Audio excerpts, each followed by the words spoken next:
ஆன்மீக அன்பர்கள் அனைவருக்கும் அன்பான வணக்கம்.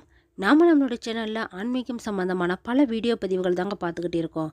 அந்த வகையில் நாம் இன்னைக்கு என்ன பதிவை பார்க்க வரோம் அப்படின்னா, இந்த மார்ச் மாதம் 13ஆம் தேதி பௌர்ணமிக்கு பிறகு எந்த மாதிரியான பலன்கள் எல்லாம் இந்த கடகராசிக்காரங்களுக்கு கிடைக்க போகுதுன்னு தாங்க.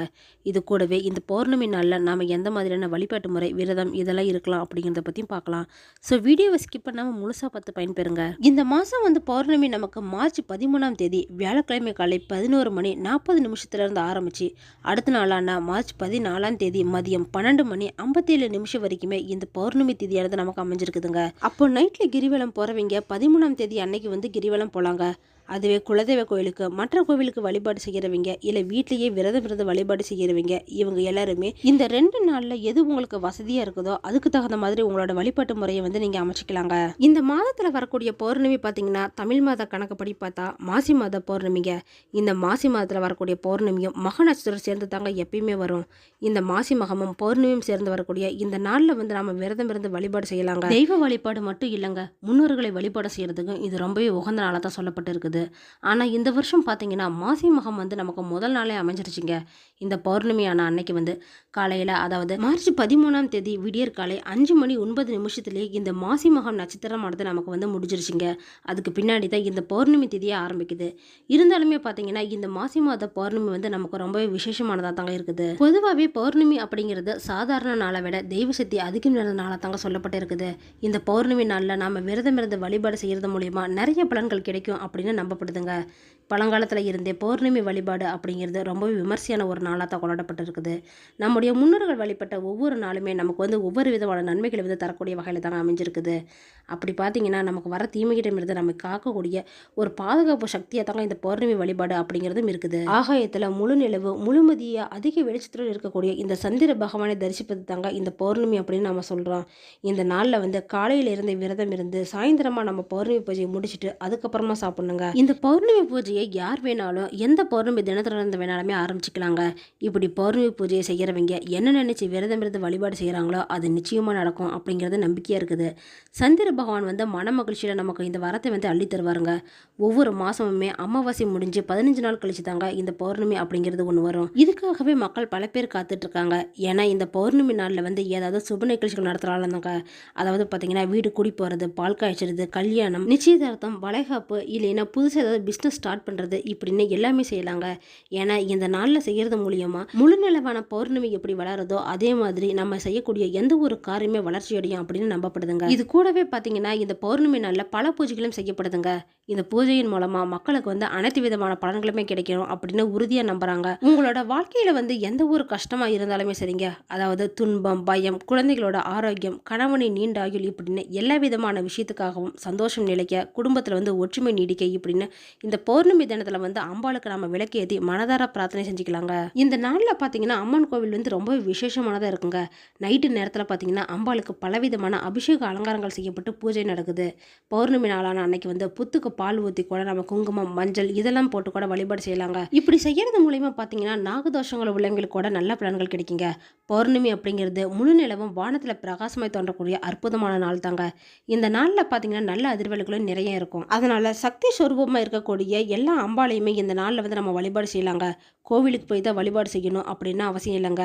உங்களால் கோயிலுக்கு போய் வழிபட முடியல அப்படின்னா அன்னைக்கு வீட்லேயே நீங்கள் குலதெய்வத்தை வீட்டுக்கு அழைச்சி சர்க்கரை பொங்கல் நெய்வேத்தியமாக செஞ்சு கூட வழிபாடு செஞ்சுக்கலாங்க. இந்த பௌர்ணமி நாளில் பக்தியோட நம்ம முறைப்படி பூஜை செஞ்சோம் அப்படின்னா நமக்கு நல்ல பலன்கள் கிடைக்குங்க.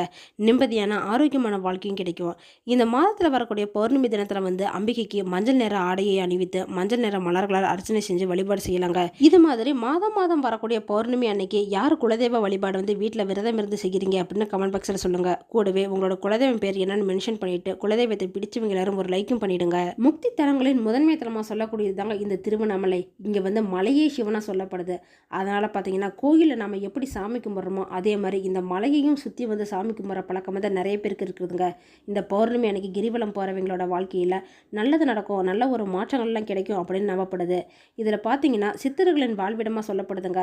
அதனால சித்தர்கள் இந்த பௌர்ணமி நாளில் சூட்சும வடிவில் கிரிவலம் வருவதாகவும் நம்பப்படுது. உள்ளூர் உள்ளூர் மக்கள் மட்டும் இல்லைங்க, வெளி மாநிலத்தில் இருந்து கூட கிரிவலம் வராங்க. அது மட்டும் இல்லாமல் ஃபாரின்ல இருந்து கூட நிறைய பேர் வந்துட்டு போகிறாங்க. இதில் வந்து வருஷத்தில் 365 நாளுமே இந்த மலையை வந்து சுற்றி வர பழக்கம் வந்து நிறைய பேருக்கு இருக்குது.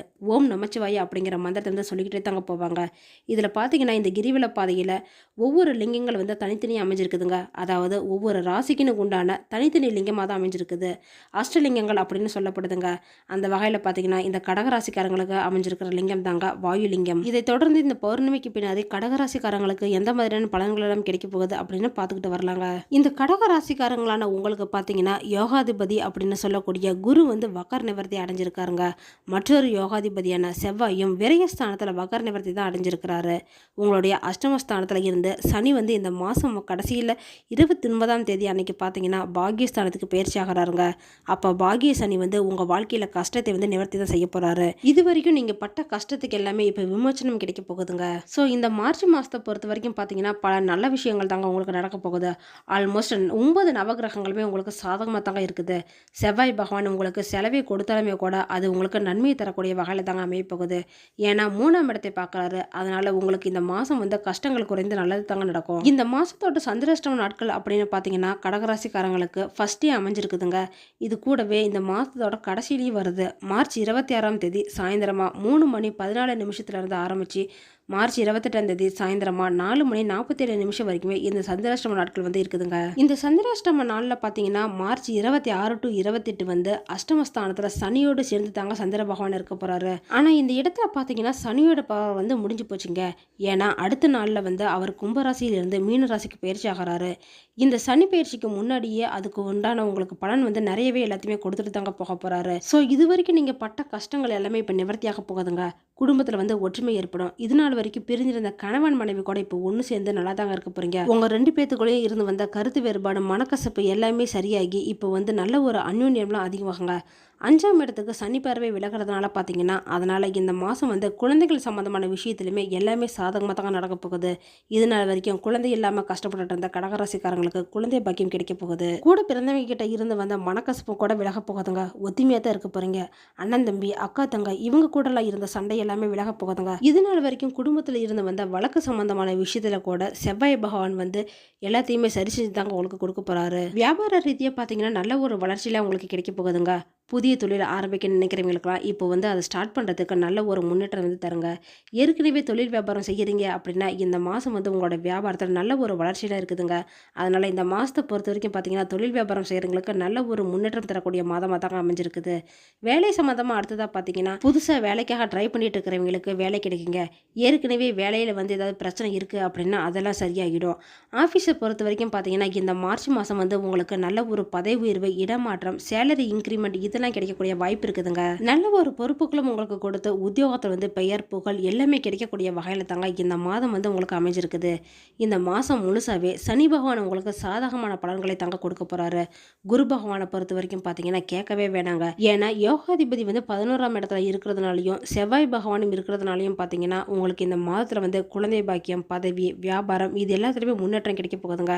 அதாவது படிக்கிற பிள்ளைகளுக்கு அப்படின்னு பார்த்தீங்கன்னா இந்த மாதம் வந்து படிப்பில் கூடுதலாக கவனம் செலுத்தி நல்லா படிக்க போகிறீங்க. படிப்பில் ஆர்வம் அதிகமாகி நீங்கள் நல்லா படிக்கிறது மூலமாக பார்த்தீங்கன்னா இந்த மாதம் வந்து உங்களுக்கு எக்ஸாம்லேயும் நல்ல மார்க் வரதுக்கான வாய்ப்புமே இருக்குதுங்க. பாதகாதிபதியான சுக்கரன் வந்து உச்சத்தை பெற்று இருக்கிறதாலுமே கூட யோகாதிபதியான குருவோட பரிவர்த்தனை இருக்கிறதுனாலையும் பார்த்தீங்கன்னா உங்களுக்கு தடைகள் எல்லாமே விலகுற மாதமாக தாங்க இது அமைப்போகுது. இந்த ராசியில் பிறந்த குழந்தைகளோட பேரண்ட்ஸாக இருக்கிற பட்சத்தில் பார்த்தீங்கன்னா ஏதாவது பிரச்சனைகள், கருத்து வேறுபாடு இருந்ததுன்னா கூட அதெல்லாம் சரியாகி இப்போ ஒன்று சேர்ற வாய்ப்பு இருக்குதுங்க.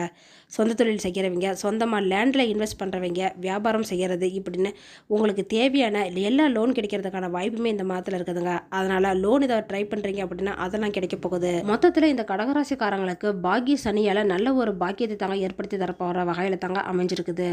மார்ச் 29ஆம் தேதிக்கு அப்புறமா சனி பார்வையில் குருவும் இருக்கிறதுனால பார்த்தீங்கன்னா கெடுதலை கொடுக்குமா அப்படின்னு கேட்டால் இல்லைங்க. குரு இருக்கிறதே எதிரி வீட்டில் நேர்கதியில் இருக்கிறதுனால பார்த்தீங்கன்னா அவரோட பலத்தை வந்து கொடுக்க முடியல. ஆனால் சனியின் பார்வையில் வரதுனால பார்த்தீங்கன்னா மேலுமே நல்ல ஒரு பலன்கள் தாங்க உங்களுக்கு கொடுக்க போகிறாரு. கஷ்டத்தை வந்து கொடுக்க மாட்டாரு. இது மாதிரியான பலன்கள் தாங்க இந்த மார்ச் மாதம் வந்து பௌர்ணமிக்கு பிறகு கடகராசிக்காரர்களுக்கு அமைப்போகுது. கஷ்டங்கள் எல்லாமே குறைந்து எல்லா வகையிலுமே உங்களுக்கு நன்மை கிடைக்கிறதுக்காக பரிகாரமாக நீங்கள் என்ன செய்யலாம் அப்படின்னு பார்த்தீங்கன்னா குலதெய்வ வழிபாடு செய்யுங்க.